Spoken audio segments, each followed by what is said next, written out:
Hello guys, आपका स्वागत है मैं यूट्यूब चैनल गरिमा हिंदी एजुकेशन में। आज हम जो टॉपिक पढ़ने वाले हैं वो टॉपिक हमारा बहुत ही इंटरेस्टिंग होने वाला है। वो टॉपिक है हमारा संधि। आज संधि का हम पूरा डिटेल पढ़ेंगे, उसके परिभाषा को पढ़ेंगे, कितने प्रकार होते हैं, उसमें किस तरह हमारा संधि जुड़ता है, हम सभी को पूरा डिटेल में आप लोगों को बताएंगे। वीडियो को बिल्कुल स्किप ना करें, पूरा ध्यान से देखें। देखिए, संधि किसे कहते हैं? तो दो समीपवर्ती वर्णों के मेल से जो विकार उत्पन्न होता है वह संधि कहलाता है। संधि क्या कहलाता है? तो दो समीपवर्ती वर्णों के मेल से जो विकार उत्पन्न होता है वह संधि कहलाता है। या फिर संधि में पहले शब्द के अंतिम वर्ण एवं दूसरे शब्द के आदि वर्ण का मेल होता है। अंतिम वर्ण, जैसे ये हो गया अंतिम वर्ण और ये हो गया आदि। आदि मतलब क्या होता है? स्टार्टिंग का, पहला। तो ये इन दोनों के मेल से जो होता है वो क्या होता है? जो एक नया विकार उत्पन्न होता है उसे ही क्या कहते हैं? या मेल होता है उसे ही हम संधि कहते हैं। उदाहरण के तौर पे हम कुछ देख लेते हैं। तो देखिए, देव प्लस आलय तो मिलके क्या हो गया? देवालय। यहाँ व और अ दोनों क्या हो गए? जुड़ गए आपस में। तो जब व और अ जुड़ गए तो क्या हो गया? देवालय। जगत प्लस नाथ मिलके क्या हो गया? जगरनाथ। मनः प्लस योग क्या हो गया? मनोयोग।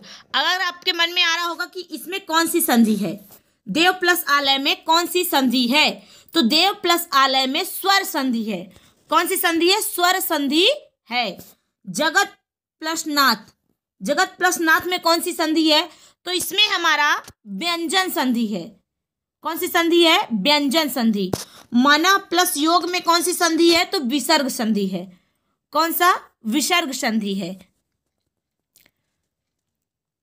आगे देखते हैं। आगे नोट, संधि के नियमों के द्वारा मिले वर्णों को फिर से मूल अवस्था में लाने को संधि विच्छेद कहते हैं। संधि किसे कहते हैं? तो दो वर्णों के या दो समीपवर्ती वर्णों के मेल से जो विकार या परिवर्तन उत्पन्न होता है उसे ही हम संधि कहते हैं। उसे ही क्या कहते हैं? संधि कहते हैं। या एक अलग भी परिभाषा है, जैसे दो निर्दिष्ट अक्षरों के पास आने के कारण उनके संयोग से जो विकार उत्पन्न होता है उसे ही संधि कहते हैं। संधि हो गया। तो संधि विच्छेद किसे कहते हैं? तो संधि के नियमों द्वारा मिले वर्णों को फिर से मूल अवस्था में लाने को क्या कहते हैं? संधि कहते हैं। या जो शब्द संधि से बने हैं उनके खंडों को अपने पूर्ण रूप में रखना संधि विच्छेद कहलाता है। जैसे देखिए, उदाहरण के लिए है परीक्षार्थी। परीक्षार्थी क्या है? तो परीक्षार्थी जो है ये हमारा संधि है। और परीक्षा प्लस अर्थी ये क्या हो गया? संधि विच्छेद हो गया। क्या हो गया? संधि विच्छेद हो गया। वागीश का संधि विच्छेद क्या होगा? वाक प्लस इस। अंतःकरण का संधि विच्छेद क्या होगा? अंतः प्लस करण। अब आगे आते हैं संधि के प्रकार। संधि के कितने प्रकार होते हैं? तो संधि के 3 प्रकार होते हैं। स्वर संधि, व्यंजन संधि, विसर्ग संधि। कौन कौन से? स्वर संधि, पहला है स्वर संधि, दूसरा है व्यंजन संधि, तीसरा है विसर्ग संधि। तो सबसे पहले हम स्वर संधि का परिभाषा देखते हैं। हम बारी बारी सब पढ़ेंगे। तो स्वर संधि का जो परिभाषा है वो है स्वर के बाद स्वर, स्वर के बाद स्वर या दो स्वरों के मेल से जो विकार या परिवर्तन उत्पन्न होता है उसे ही क्या कहते हैं? स्वर संधि कहते हैं। दो स्वरों के मेल से या स्वर के बाद स्वर आए उन दोनों के मेल से जो विकार उत्पन्न होता है उसे क्या कहते हैं? स्वर संधि कहते हैं। क्या कहते हैं? स्वर संधि कहते हैं। जैसे इसका एक उदाहरण है विद्या प्लस आलय। क्या है? विद्या प्लस आलय। विद्यालय में कौन सी संधि है? स्वर संधि। आगे है व्यंजन संधि। व्यंजन के बाद स्वर या व्यंजन आने से जो परिवर्तन उत्पन्न होता है या विकार उत्पन्न होता है उसे व्यंजन संधि कहते हैं। व्यंजन संधि किसे कहते हैं? तो व्यंजन के बाद व्यंजन या फिर स्वर आने से जो विकार उत्पन्न होता है उसे ही क्या कहते हैं, व्यंजन संधि कहते हैं। या इसका एक और परिभाषा भी हो सकता है, देखिए, व्यंजन संधि जिन दो वर्णों के संधि से होती है उसका पहला वर्ण व्यंजन हो और दूसरा वर्ण व्यंजन भी हो सकता है या फिर स्वर भी हो सकता है। ये परिभाषा थोड़ा कठिन है, इसलिए मैंने आप लोगों के लिए एकदम सरल परिभाषा लाया है कि व्यंजन के बाद स्वर या व्यंजन आने से जो विकार उत्पन्न होता है उसे ही हम व्यंजन संधि कहते हैं। स्वर संधि किसे कहते हैं? स्वर के बाद स्वर आए उसे ही हम स्वर संधि कहते हैं। अगला है हमारा विसर्ग संधि। विसर्ग संधि किसे कहते हैं? तो विसर्ग संधि जो है, विसर्ग के बाद स्वर या व्यंजन आने पर विसर्ग में जो परिवर्तन उत्पन्न होता है, देखिए, विसर्ग के बाद स्वर या व्यंजन आने पर विसर्ग में जो परिवर्तन या जो विकार उत्पन्न होता है उसे ही हम विसर्ग संधि कहते हैं। उसे क्या कहते हैं? विसर्ग संधि कहते हैं। विसर्ग संधि का उदाहरण क्या होगा? निह प्लस छल, निश्छल। क्या हो जाएगा? निह प्लस छल। इस नी में क्या है? विसर्ग लगा हुआ है। क्या है? विसर्ग लगा हुआ है। अब आते हैं स्वर संधि को डिटेल में पढ़ते हैं। तो स्वर संधि जो है वो क्या है? स्वर संधि 5 प्रकार का होता है। या स्वर संधि के कितने भेद होते हैं? तो 5 भेद होते हैं। कौन कौन से? दीर्घ संधि, गुण संधि, वृद्धि संधि, यड़ संधि और अयादि संधि। तो दीर्घ संधि का परिभाषा क्या होता है? अकः सवर्णे दीर्घ। क्या होता है? अकः सवर्णे दीर्घ।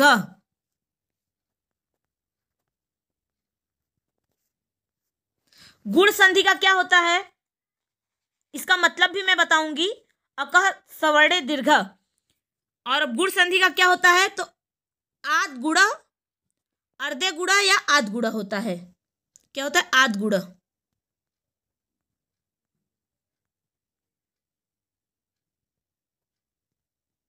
आद गुण। वृद्धि संधि, वृद्धि संधि का क्या होता है? तो वृद्धा रेच, वृद्धि रेची। क्या होता है? वृद्धा रेच या वृद्धि रेची। वृद्धि रेची। यड़ संधि का क्या होता है? तो यड़ संधि का होता है इको यड़ची। क्या होता है? इको यड़ची। अब बचा हमारा अयादि संधि। अयादि संधि का होता है एचो अयवा यावह। क्या होता है? एचो अयवा यावह। ये सभी क्या हो गया? दीर्घ संधि का क्या है? सूत्र है। तो इसका मतलब क्या हुआ या इसकी परिभाषा क्या हुई? तो इसका परिभाषा भी हम पूरा डिटेल में बताएंगे। आइए हम आगे पहले देखते हैं दीर्घ संधि। तो दीर्घ संधि का सूत्र क्या बताया था? तो अकः सवर्णे दीर्घ। इसका अर्थ क्या होता है कि यदि प्रथम शब्द के अंत में ह्रस्व या दीर्घ अ ई उ री में से कोई एक वर्ड आए तो क्या हो जाता है? दोनों को मिलाकर आ ई उ हो जाता है। क्या हो जाता है? आ ई उ हो जाता है। जैसे उदाहरण के लिए देखिए, धर्म प्लस अर्थ, दोनों में क्या आया है? अ प्लस अ बराबर क्या हो गया है? आ।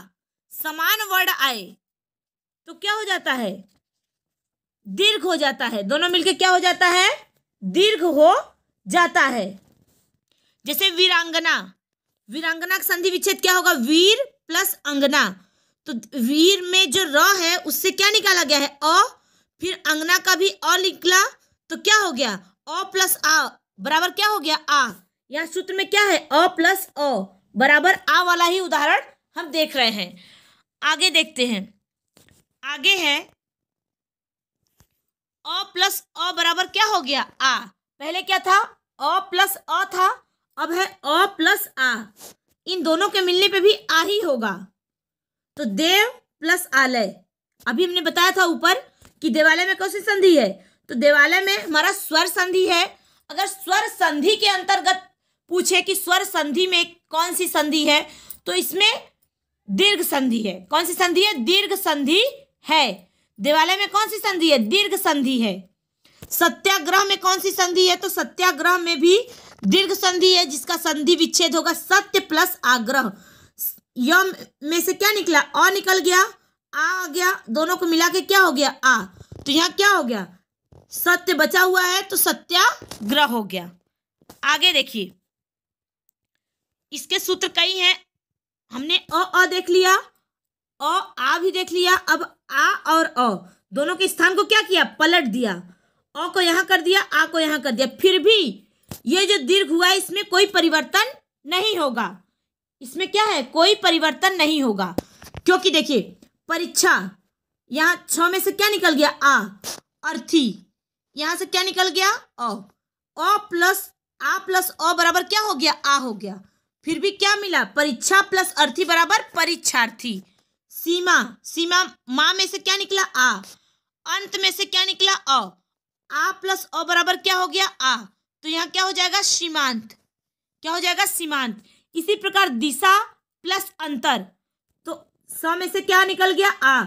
फिर यहाँ अ आ गया, तो दोनों को मिला के क्या हुआ? आ। तो टोटल क्या हुआ? इसका संधि क्या हो जाएगा? दिशांतर। आगे देखते हैं, आ प्लस आ बराबर क्या होगा? तो हमें कंफ्यूज नहीं होना है कि अ प्लस आ बराबर आ होता है या आ प्लस अ बराबर आ होता है। तो आ प्लस आ बराबर आ नहीं होगा, आ प्लस आ बराबर भी आ होगा। मैं प्रत्येक का एक एक उदाहरण ली हूं ताकि आपको अच्छे से समझ में आ जाए। जैसे महा प्लस आत्मा, इधर दोनों साइड आ है, हमें किसकी मात्रा लगी? आ की मात्रा लगी है, तो आ यहां से निकल गया और आ यहां से निकल गया। तो दोनों जब निकल गया तो दोनों काउंट ऐड करेंगे तो क्या हो जाएगा? आ। तब भी क्या ही होगा? आ होगा। तो महा प्लस आत्मा बराबर क्या होगा? महात्मा। क्या होगा? महात्मा। ऐसा नहीं है कि आ प्लस आ बराबर डबल आ होगा, नहीं होगा। उसी प्रकार ई भी है। पहले दोनों छोटी ई मिल गई तो क्या होगा? बड़ी ई होगी। अति प्लस यू, यहां भी छोटी ई है, यहां भी छोटी ई है, दोनों मिलकर क्या हो गया? अति यू। तो पे क्या हो गया? तो पे बड़ी ई की मात्रा हो गई। आगे देखते हैं, एक तरफ बड़ी ई है, एक तरफ छोटी ई। देखिए आपको समझाने के लिए हमने जगह भी चेंज किया है, इसको यहां और इसमें क्या है? इसको यहां कर दिया है। तो भी दोनों को मिलने पे क्या ही बनेंगे? बड़ी ई ही बनेंगे। दोनों मिलके क्या बनेंगे? बड़ी ई ही मिलेंगे। जैसे मही प्लस इंद्र, यहाँ पे क्या है? बड़ी ई की मात्रा है और यहाँ पे छोटी ई है, दोनों मिलके क्या बन गए? महेंद्र। क्या बनेंगे? महेंद्र। हाँ पे बड़ी ई की ही मात्रा लगेगी। उसी प्रकार योगी, योगी प्लस इंद्र, गौ पे क्या है? बड़ी ई की मात्रा, ई पे छोटी ई, तो क्या हो गया? योगींद्र। क्या हो गया? योगींद्र। उसी प्रकार हमारा ई भी है, गिरी प्लस ईस। इधर क्या है? छोटी ई है ना, तो इधर भी देखिए छोटी ई है, इधर बड़ी ई है, तब भी इन दोनों को मिला के क्या बनेगा? गिरीश। क्या बनेगा? गिरीश। अगर हमसे पूछे कि गिरीश में कौन सी संधि है, तो गिरीश में हमारा वृद्धि संधि है। किस सूत्र से है? तो सूत्र का नाम है क्या है? अकः सवर्णे दीर्घ। अकः सवर्णे दीर्घ। अगला है, देखिए दोनों ई अगर बड़ी हो तो भी बड़ी ई ही बनेगी। जैसे दोनों आ मिलके आ ही बने थे, वैसे दोनों ई ही मिलके क्या बनेंगे? ई ही बनेंगे। जैसे योगी प्लस ईश्वर, तो क्या हो गया? योगेश्वर। क्या हो गया? योगेश्वर। यहां टाइपिंग में गलत है, योगीश्वर रहेगा। क्या रहेगा? योगीश्वर। गौ पे ई का मात्रा रहेगा। जैसे रजनी प्लस ईस, क्या हो जाएगा? रजनीश। उ प्लस उ, दोनों छोटा उ जब मिलेंगे तो बड़ा उ ही बनेगा। जैसे भानु प्लस उदय, भानुदय। विधु प्लस उदय, विधुदय। आगे देखिए, मैंने काफी एग्जाम्पल लिया है ताकि आप लोगों को पूरा समझ में आए। देखिए यहाँ पे क्या है, छोटा ऊ बड़ा ऊ बराबर बड़ा ऊ, बड़ा ऊ छोटा ऊ बराबर क्या हो गया बड़ा ऊ। दोनों बड़ा ऊ है तब भी बड़ा ऊ ही रहेगा, कहीं भी बिल्कुल कंफ्यूज नहीं होना है।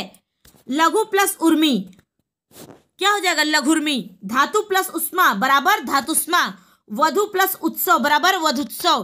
भू प्लस उत्सव बराबर क्या होगा भूत्सव। सरयू प्लस उर्मी बराबर सरयुर्मी। भू प्लस उष्मा बराबर भूष्मा। आगे आता है हमारा गुण संधि। गुण संधि का सूत्र क्या बताया था हमने, तो गुण संधि का जो सूत्र बताया था हमने वो बताया था आद गुण। क्या बताया था, आद अर्धे गुण आद गुण।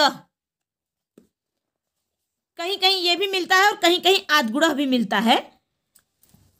तो गुण संधि का क्या होगा, तो देखिए यदि अ और आ के बाद ई या बड़ी ऊ या बड़ा ऊ और री स्वर आए तो दोनों के मिलने से ए आओ और क्या हो जाएगा और, क्या हो जाएगा और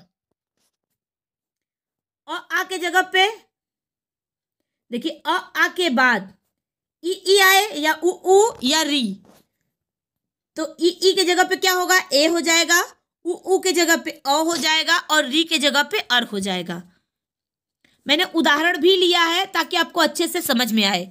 तो सबसे पहले हमने क्या, देखिए सबसे पहले अ प्लस ई, पहले अ प्लस ई को ऐड करिए।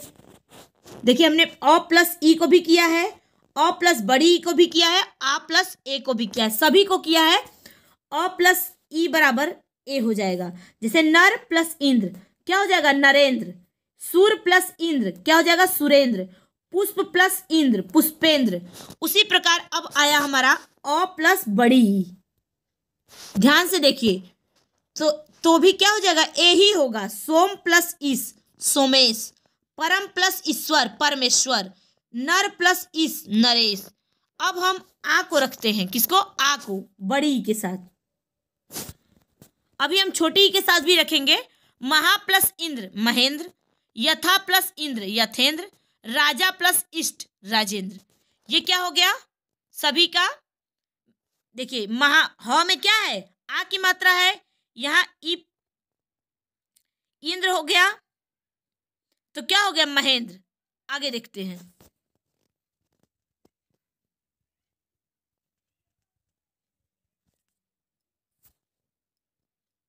आगे है आ प्लस ई बराबर क्या है ए। अ प्लस उ ई का कर दिया था हमने, उ नहीं किया था, अ प्लस उ। तो देखिए महा प्लस ईश बराबर क्या हो जाएगा महेश। उमा प्लस ईश उमेश। राका प्लस ईश राकेश।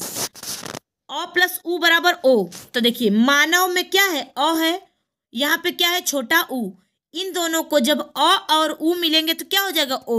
मानवो चित। परम प्लस उपकार। र में क्या है अ है, यहाँ पे क्या है उ। दोनों मिल गया तो क्या हो गया परोपकार। हित प्लस उपदेश क्या हो गया हितोपदेश। उसी प्रकार है अ प्लस उ। सूर्य में य में अ ले लिया और यहाँ पे बड़ा उ, दोनों मिलकर क्या बन गया ओ, तो क्या हो गया सूर्योजा। नौ प्लस उड़ा क्या हो गया नौढ़ा। जल प्लस उर्मी क्या हो गया जलोर्मी। आगे है आ प्लस उ। आ प्लस उ क्या हो गया, तो आ प्लस उ बराबर भी क्या होगा तो ओ होगा। आ प्लस उ बराबर क्या होगा ओ होगा। अ प्लस री बराबर क्या होगा अर, और आ प्लस री बराबर भी अर ही होगा। तो देखिए जैसे आ प्लस उ, दया में य में क्या निकला आ, यहाँ पे क्या है बड़ा उ, दोनों मिलके क्या हो गया दयोर्मी। महा प्लस ऊर्जा, यहाँ से उ हो गया यहाँ से आ हो गया तो क्या हो गया महोर्जा। देव प्लस ऋषि, यहाँ से री हो गया यहाँ से अ, तो क्या होगा देवर्षि। अर हो गया ना, तभी तो वह पूरा होगा। और फिर र यहाँ क्या लग गया ऊपर आधा, क्योंकि आधा र क्या है ऊपर लगता है। सप्त प्लस ऋषि, तो यहाँ देखिए जब त में से हम अ निकालेंगे तो यहाँ क्या बचेगा त हमारा आधा बचेगा। क्या बचेगा आधा त बचेगा। तो सप्त यहाँ बचा आधा तो है, और यहाँ क्या है तो यहाँ है ऋषि। तो ये जो अ प्लस री बराबर अर हो गया, तो वही यहाँ मिलके क्या बन गया, सप्तर्षि। क्या हो गया, सप्तर्षि, क्योंकि ये अ जब त में जुड़ेगा तो क्या हो गया, त तो पूरा हो जाएगा और ये जो र है आधा वो कहाँ लग जाएगा, तो ऊपर लग जाएगा। कहाँ लग जाएगा, ऊपर। जैसे यहाँ देखिए आ प्लस री बराबर अर होगा। जैसे महा में से क्या निकला, आ, यहाँ से क्या निकला, आ, तो यहाँ क्या बचा, ह आधा बचा। जब हम किसी भी व्यंजन में से और निकाल लेंगे यानी कि स्वर निकाल लेंगे तो वो व्यंजन क्या रह जाएगा, आधा रह जाएगा, क्योंकि कोई भी व्यंजन बिना स्वर की सहायता से उसका उच्चारण संभव नहीं है। तो यहां जब आ प्लस री जुड़ेगा तो क्या हो जाएगा, तो री जुड़ेगा तो वहां हो जाएगा महर्षि, क्योंकि अर आ जाएगा तो ये अ जुड़ जाएगा ह में, ह हो जाएगा पूरा और ये जो र है लग जाएगा ऊपर, तो क्या हो जाएगा, महर्षि। अब आते हैं हम वृद्धि संधि पे। किस पे, वृद्धि संधि पे। वृद्धि संधि अ प्लस आ के बाद ए या ए आए तो दोनों के मेल से ए हो जाता है, और या तथा अ और आ के पश्चात ओ या औ आए तो दोनों के मेल से क्या हो जाता है, अ हो जाता है। देखिए आपको परिभाषा से अधिक उदाहरण में समझ में आएगा। इसका अगर हम पूछे कि इसका हमने आपको सूत्र क्या बताया था, तो इसका सूत्र क्या था, वृद्धि रेची या वृद्धा डैच। तो देखिए अ प्लस ए इसमें लिखा है ना, अ, देखिए अ या आ के बाद ए या ए आए तो क्या हो जाता है, ए हो जाता है। तो अ को ए से मिलाएंगे तो ए बन जाएगा, फिर इस अ को इस ए से मिलाएंगे तब भी ए बनेगा। अब आते हैं आ को अगर हम ए से मिलाएं तो क्या बनेगा, ए ही बनेगा। तो देखिए एक प्लस एक बराबर क्या हो जाएगा, एकाएक। क्या हो जाएगा, एकाएक। लोक प्लस एसड़ा क्या हो जाएगा, लोकासड़ा। मत प्लस एक बराबर क्या हो जाएगा, मतैक। धन प्लस ऐश्वर्य धनेश्वर्य। महा प्लस ऐश्वर्य क्या हो जाएगा, महेश्वर्य। रमा प्लस ऐश्वर्य क्या हो जाएगा, रमेश्वर्य। अगर आपको मैं एक शॉर्ट में बताऊं तो सबसे ज्यादा पहचान क्या है वृद्धि संधि का, कि वृद्धि संधि जिसमें भी रहेगी उसमें क्या रहेगा, दो चुंडी वाली मात्राएं रहेंगी। आप कोई भी वर्ड देख लीजिए, 90% अपवाद की मैं बात नहीं करी, कुछ अपवाद होते हैं लेकिन 90% जो क्वेश्चन होते हैं वही होते हैं। एकाएक में दो मात्रा, लोकेश्वरा में दो मात्रा, मतैक में दो मात्रा, धनेश्वर्य में दो मात्रा, महेश्वर्य में दो मात्रा, रमेश्वर्य में दो मात्रा। तो इससे भी हम पहचान कर सकते हैं कि वृद्धि संधि अगर किसी में अगर हमें एक नजर में पहचानना हो तो जिसमें भी दो मात्राएं लगी हो तो क्या हो जाएगा, वो हमारा वृद्धि संधि होगा। आगे भी देख सकते हैं आप, आ प्लस ए बराबर ए, अ प्लस ओ बराबर औ, अ प्लस औ बराबर औ। जैसे बनौस, देखिए बन प्लस औषधि क्या हो गया, बनौषधि, यहाँ भी दो मात्रा है, ये भी वृद्धि संधि है। दंत प्लस ओष्ठ दंतौष्ठ, यहाँ भी दो मात्रा है, वृद्धि संधि है। परम प्लस औदार्य परमोदार्य, यहाँ भी दो मात्रा है, वृद्धि संधि है। परम प्लस औषध क्या हो गया, परमौषध, यहाँ भी दो मात्रा है। महा प्लस ओजस्वी महोजस्वी, तो देखिए यहाँ भी दो मात्रा है, महा प्लस ओज बराबर महोज, यहाँ भी दो मात्रा है। यही हमारा वृद्धि संधि समाप्त होता है। अगर आपको एक नजर में पहचानना है तो आप इससे भी पहचान सकते हैं कि जिसमें दो चुंडी है वो हमारा क्या होगा, वो हमारा वृद्धि संधि ही होगा।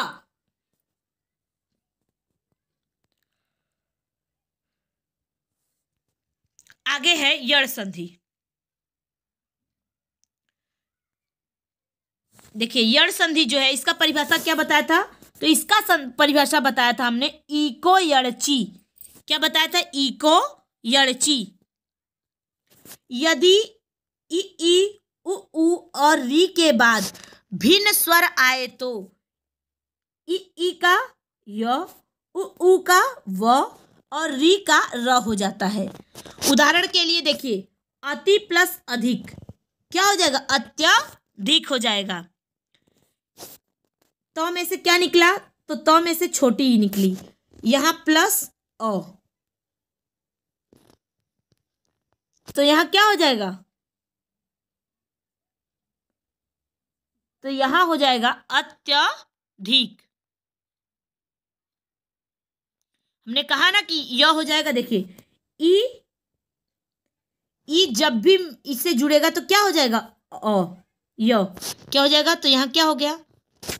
यहाँ तो आधा बचा हुआ है, तो यहाँ क्या हो गया? अत्यधिक।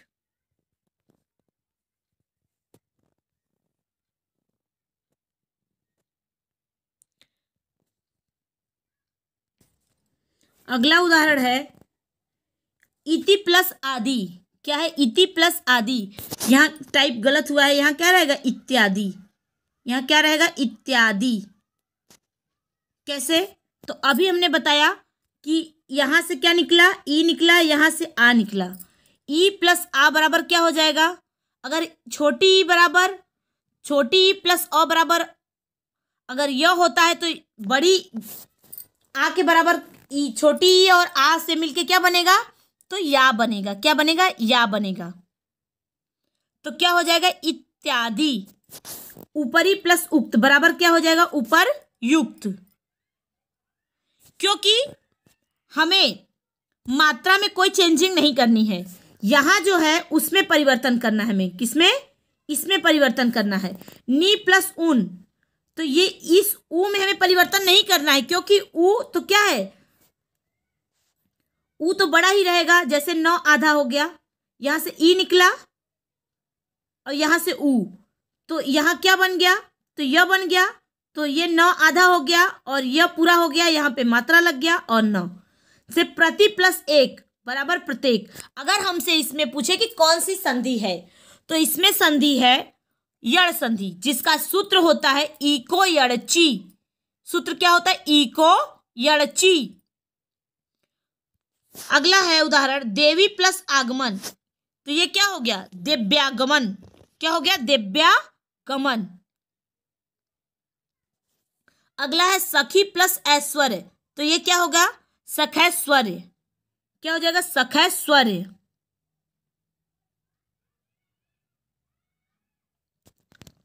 अगला हमारा जो परिभाषा आता है वो एक ही बचा हमारा स्वर संधि में, वो है अयादि संधि, जिसका सूत्र क्या होता है? एचो अयवा यावह।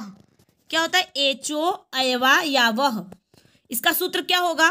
तो इसका सूत्र होगा यदि ए ओ औ स्वरों का मेल दूसरे स्वरों से हो तो ए का अय, ए का आय, ओ का औ और औ का आओ के रूप में परिवर्तन हो जाता है।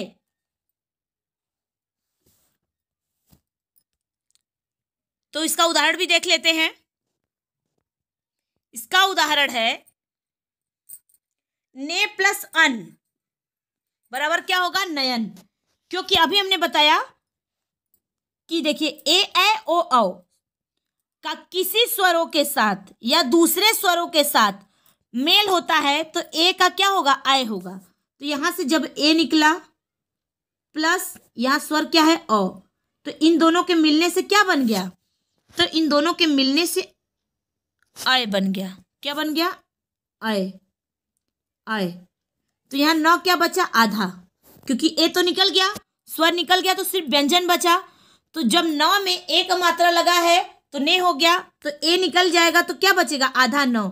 जब आधा 9 इधर आएगा तो इस अ में जुड़ जाएगा, तो क्या हो जाएगा? नयन। नय प्लस अक बराबर क्या होगा? नायक। ने प्लस इका बराबर क्या होगा? तो नायिका। पो प्लस अन बराबर क्या हो जाएगा? पवन। और पो प्लस इत्र बराबर क्या हो जाएगा? तो पवित्र। उसी प्रकार देखिए इधर भी है, गो प्लस इस बराबर क्या होगा? तो गवीश होगा। पौ धन अन बराबर क्या होगा? तो पावन होगा। 9 प्लस इक बराबर क्या होगा? तो नाविक होगा। और भव प्लस उक बराबर क्या होगा? तो भावुक होगा। ये हमारा क्या है? स्वर संधि कंप्लीट होता है। स्वर संधि का ये हमने पूरा डिटेल में करा दिया, जो उम्मीद सभी लोग समझ में आया होगा। सभी लोग ध्यान से देखें। Thank you so much.